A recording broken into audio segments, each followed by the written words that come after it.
Assalamu alaikum wa rahmatullahi wa barakatuhu, and welcome to another episode of In Conversation With. Today I have a distinguished guest with me. He's an academic and he's a professor in sociology and anthropology at the university or the National University of Singapore with a prolific body of work. MashaAllah, he has authored numerous books and articles and conducted lots of research. Assalamu alaikum, Professor. Alaikum salam. How are you? Very well, thank you. Thank you for having me. You're very welcome. We are very delighted to have you today. And we have many to talk about when it comes to sociology, anthropology, and Muslim community and our modern era today. But before diving into that, actually, I wanted to know a little bit about your journey and how and what drew you to sociology and anthropology at the first place. Well, that's requires quite a long answer, but the short of it is that my father was a sociologist, and so I grew up in a household where there was much intellectual conversation about society, about history, about the problems of society, and that included the problems in society that were created by colonialism. So this was my upbringing, and it was sort of natural for me to continue that tradition by studying sociology when I went to the university. MashaAllah, I think since your childhood you were very curious. I can see to know more about what's happening in the world and the sociology, anthropology, all of that, isn't it? Yeah, I and my siblings, it was normal to have conversations around dinner table almost every night on problems in society, basically, and how to think about these problems. So I think this curiosity became inbuilt in us. Wow, amazing. I mean, that's I found this very interesting. You know, when in the family you have this very in-depth and interesting conversation that children will be influenced somehow, and mashallah, that's really inspiring, mashallah. Now let me dive in my first question, Doctor. So, you know, in some parts of the world, like Malaysia, Indonesia, the good manners and good character of Muslims helped in a way to get the Islam widespread in that area, very peacefully. You know, from your research and perspective, how would you describe the social manners and ethics of Muslim societies in the modern era, particularly in terms of community relations and openness to other nowadays? To others, meaning non-Muslims, people from different backgrounds, ethnicities, religions, all of that. Right. Well, that's a very important issue. Let me say a few things about relations between Muslims and non-Muslims. This, of course, is related to the topic of multiculturalism. I think it's important for us to note that traditionally, historically, Muslims have had a lot of experience living with non-Muslims, as opposed to people in the West. In the West, the encounter with non-Christians is rather recent. The West has had non-Christians coming to live in the West, in the last 150 years. True. Where you have, communities of non-Christians, Muslims, Hindus, people of other religions. Whereas in the Muslim world, from the very beginning, you find Christians and Jews living among them. From the very early days of very Islam. Peacefully. Everybody's living together very peacefully. Yes, of course. And when Islam spread in the form of empires, even more so, you have large communities of non-Muslims living among Muslims. So they have this, for centuries, this multicultural sensibility developed. And this multiculturalism was expressed in terms of political arrangements, such as in Andalusia or in the Ottoman Empire, where there were institutions which allowed non-Muslims to live according to their traditions and culture, to have their own education systems and so on. Yeah. But it was also in terms of cultural interaction, mutual learning. Muslims learned a great deal in terms of science and philosophy and the various sciences from the Syrians, the Syriac Christians, from the Indians, from the Hindus, and from, of course, the Greek or Hellenistic traditions. And the Christians and Jews living among Muslims also imbibed many aspects of Islamic civilization. In fact, for example, Hebrew as a language was revived in Andalusia when the Jews were living under Muslim rule. And those who had developed sort of revived Hebrew language did so by taking ideas from Arabic grammar. So this is just one example. Yeah, yes. So I think our historical experience with multiculturalism is very deep. Is very deep. Just when we talk about our relations, Muslim relations with Jews, the Jews had a relatively much better situation living among Muslims than in comparison to how they lived in Europe, where they were persecuted and suffered much, culminating, of course, in the Holocaust during World War II. So the accusation that Muslims are anti-Semitic, I think, is not founded.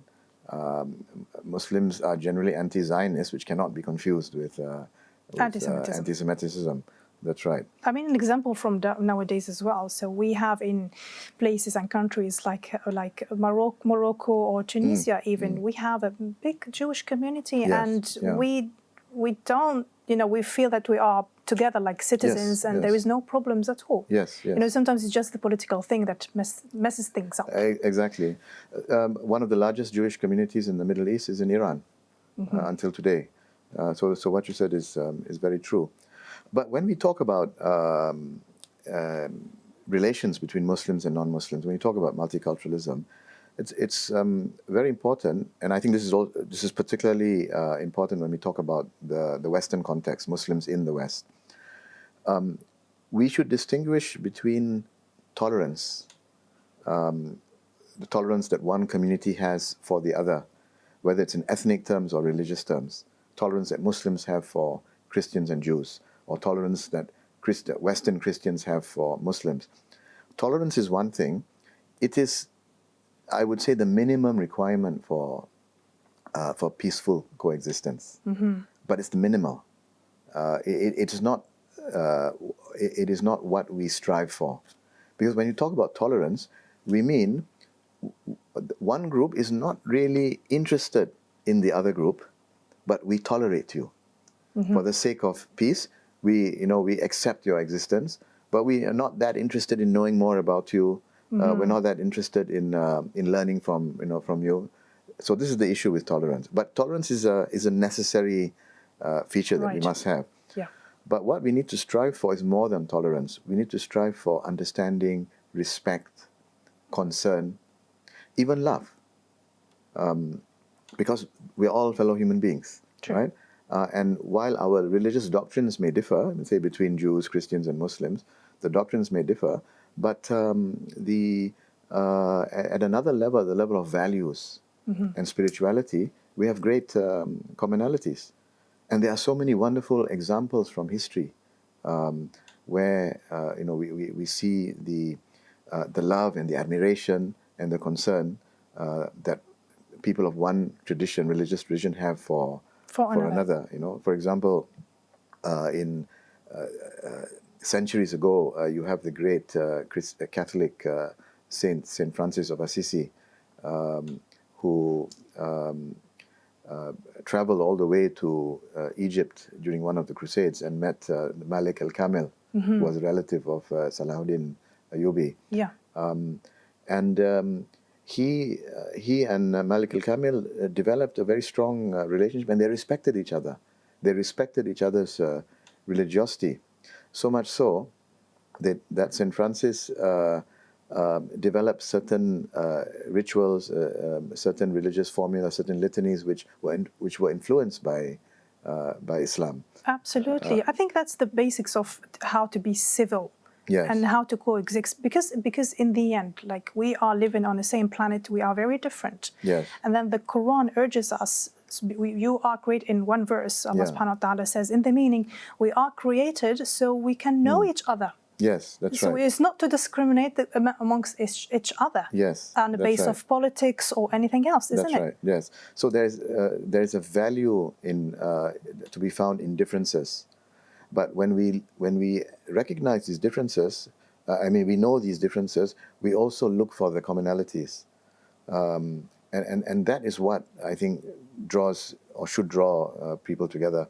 And sometimes the commonalities are stronger between people of different religions than within the same religion. Oh, wow.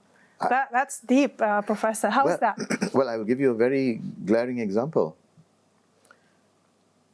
In the recent conflict, the war against Gaza, or the war against Iran, the Israeli attacks on Iran, we find that there are some Muslims who are silent in their critique. They are silent. They do not critique Zionist apartheid or colonialism. And this includes Muslim politicians, political leaders. But you find Israeli Jewish activists or scholars who are very strong critiques That's of absolutely Zionism. True. We've seen that. Lots of videos on social media, news, everywhere, right? Exactly. These include academics, Jewish academics from Israel, who are one of the strongest and most articulate critiques of Zionism, who are the ones who speak of apartheid, who speak of Zionist colonialism, and so on. As a Muslim who is against those Muslims who are against apartheid and discrimination and genocide, we are closer in terms of our values to those Jews who are also critical of the same thing. SubhanAllah. I've never thought of that actually, Professor, but you really explained it very well. I'm going to move on to a next point as well, because I know that you've written and spoken extensively about the need of decolonizing knowledge. Would you like to shed some light on that, please? Well, so decolonizing knowledge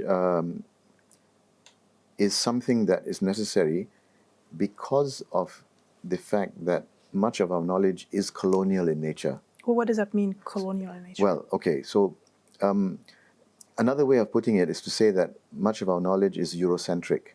And let me explain what that means. We, much of the world, Asia, Africa, and Latin America, had been colonized by the Europeans. Right. And colonization had started about 500 years ago. European colonization, right, started about 500 years ago with the Portuguese and the Spanish colonizing the Americas. Christopher Columbus was an Italian, but he was working for the Spanish monarchy, and he found America in 1492. This was a European discovery of America. And that is the beginnings of European colonization. Later on, the French, the Dutch, the British, the Belgians also found their own colonies. So 500 years of colonization. During this period, between 1492 and until today, what you have is the establishment of institutions of learning, of universities, based on the European model, in all of these countries throughout Asia, Africa, and Latin America. They introduced their fields of study, the modern disciplines like sociology, economics, anthropology, geography, history, and so on. So we have been brought up since the colonial period. We have been nurtured in the Western social sciences and humanities. It has framed our knowledge from the perspective of European interest and European experience. Right. I will just give you a very simple example. It's a favorite example of mine. In 1492, if you remember when you were in Tunisia and you were going to school, what do they refer to? You mean 1992? 1492. 1492. When Columbus. Oh, right. Right? Yeah. What, do you remember the term that is used in Arabic to refer to that event when Columbus found? اكتشف, discovered. Yes. اكتشف. Again? اكتشف, discovered. Yes. From kashaf, yeah, to discover. Yes. Exactly. Now this is very interesting. All around the world, in any language, English, discovery of America, in Malay, Indonesian, penemuan America, and so on and so forth, and in Arabic, in Persian, the same word is used, the discovery of America. We think it's a fact. We don't realize that this is not the discovery of America. It's the European discovery of America. There's a difference? There's a difference because when you say the discovery of America, you are implying that this is the first time humanity has found this place. Exactly. But it's not the first time. Now, the Americans going to the moon, yeah, this is the first time a human being went to the moon. That's correct. But the discovery of America is not accurate because there were already people in America. Yes, human but we beings in didn't know America. about them, and that's why, as if we're implying that the whole world, the civilized world, discovered America, which was something separate from the world, Yes. kind of. Well, that implies that the world is civilized and the Americans, the people in America were. I think were that's what the word discovery implies, maybe. Exactly, and also there is much evidence to show that the Africans already knew of America before Christopher Columbus went there, right? But most importantly, it is not a human discovery of America because there were already people in America, Right. human beings there, right? And let me give you another example, which is also very interesting. The series of wars between the 11th century and the 13th century, between the Christians, the Europeans, and the Muslims. What do you call them in Arabic? Is it الحروب الصليبية? Exactly, Hurub Salibiyya. Again, in all languages. The Crusades. The Crusades in English. In all languages, it refers to, it is the Crusades. Yes. Hurub Salibiyya means Crusades. Yes. Janga Salibi in Persian also means Crusades. Perang Salib in Malay, Indonesian also means It's Crusades. the same term. Yeah, in Chinese, the same term is used. Oh, wow. In Mandarin and so on. Now, Right. again, we don't realize that this reflects a European experience. The Europeans saw it as a war of Christianity against Islam. But that's not how the Muslims understood it in those days, during the so-called Hurub Salibiyya. The Muslims did not understand it as a crusade. They didn't even use the term crusades. They didn't use the term in those days, Hurub Salibiyya. Okay. The Muslims referred to the Europeans as Faranj, Yes. Franks, Yes. Faranj. They didn't see it as a religious war. One of the reasons why they didn't see it as a religious war, because in Palestine, in those days, there were also Jews and Christians. And the Europeans were coming to take land away, not just from Muslims. All right. So are we understanding here that the Muslim mentality back then was like, there is no way we can have a war because we are different from each other's religion. We can coexist, and that's the way what it is. But then it was different perspective from the Europeans. So this is what the Muslims were thinking. But when the Europeans did come, the Europeans sold it to to their own people as this: we are Christians fighting the infidel Muslims. The Muslims in Palestine did not consider it as this is a war of Islam against Christianity.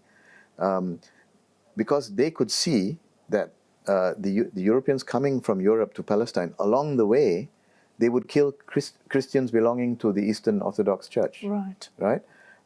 And they could also see that the European Christians who came to Palestine were not fighting just against Muslims. It was also against the non-Muslims living in Palestine. Right? So they saw the aggressor not as Christians but as Europeans, as Faranj. Right. Right? Right.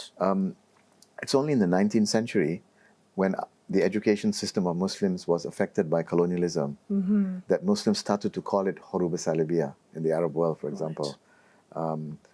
So it's a European perspective and experience that this is a religious war. I see. So, unfortunately, Professor, we don't have enough time to cover everything, but I mean, this conversation is very, very important. Let me ask you now, we have this colonized knowledge. What should we do as Muslims? What is the correct steps to get out of this colonization of knowledge? Well, to put it briefly, we need to be aware of how our knowledge is Eurocentric, like the examples I gave just now. And we need to distinguish between European knowledge or Western knowledge that is universal and valid, as opposed to that aspect of it which is Eurocentric. Right. Yeah? And beyond that, we need to go into our own intellectual traditions. The Hindu tradition, the Islamic tradition, the Chinese tradition, all the different traditions you have, whether religious or not, around the world, in the non-Western world, Asia, Africa, and Latin America. We have our own intellectual traditions, which can be the basis of creating new knowledge. For example, I'm interested in Ibn Khaldun. I write on Ibn Khaldun. Ibn Khaldun is a non-Western intellectual resource for developing fields like sociology, history, anthropology, He's a big name. and so on. He's a very big name. Yes. But we have not done enough to, develop his ideas and introduce them to the modern social sciences. Just out of curiosity, are you teaching Ibn Khaldun Muqaddima at the university in Singapore? Yes, I do. I teach. I write about him. I teach him, and in one of my books, which I co-authored with a colleague on sociological theory, we have a chapter on Ibn Khaldun. Amazing, mashallah. If you tell us just one thing we need to learn from Ibn Khaldun, what would that be as, Muslims? Ibn Khaldun said that as a rule, governments are unjust. And this is a very, powerful critique. Wow. He was very pessimistic about the ability of governments to deliver justice. So this means that as Muslim citizens, we have a very important role to play to push for justice. Amazing, absolutely. Well, Professor, that was very inspiring discussion. Unfortunately, we don't have enough time, but inshallah, we'll have you more in different episodes and different shows to dive deeper, inshallah, in many, many topics. Well, Jazakallah khair, thank you so much. Thank you. And that was the episode of today In Conversation With. I hope you enjoyed it. And inshallah, we'll see you in other episodes with many other interesting guests. Assalamu alaikum.